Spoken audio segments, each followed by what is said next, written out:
I believe that we have all heard about Air Force One and its power, but today we will tell you some interesting facts and features that you did not know about before. For starters, do you know about the Doomsday plane that follows the president's aircraft?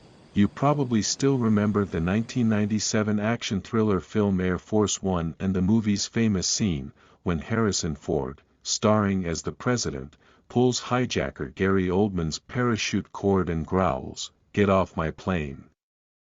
But how much do you know about the real Air Force One, the planes, yes, plural, that fly the president around the country and even the world? Unsurprisingly, Air Force One planes have as many bells and whistles as you can imagine.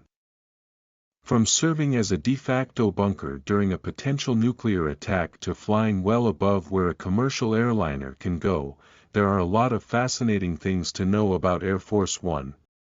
Is technically a call sign, although we think of Air Force One as referring to the planes themselves. It is technically a radio call name for any plane on which the President of the United States of America travels. So, Air Force One is simply the plane flying the President. There are two Air Force One planes. Although it is Air Force One, the military has two planes that are designated as the official planes for presidential travel under the call sign Air Force One. The two planes serving in the Air Force One fleet today have been in service since 1990, and one of them is always ready to fly. There's a mobile command center. Presidents have a mobile command center at their disposal on the Air Force One aircraft. The onboard electronics are hardened to protect the plane from an electromagnetic pulse. And the plane is equipped with advanced secure communications equipment, according to the White House website. In the event of an attack on the United States, the president would have everything needed to respond. The current planes were made by Boeing. Although many different types of planes have been used as Air Force One, the current planes in operation are both Boeing 747-200 aircraft. It has 4 engines and is a successor to the Boeing 707, which President Dwight Eisenhower added to the fleet in '58.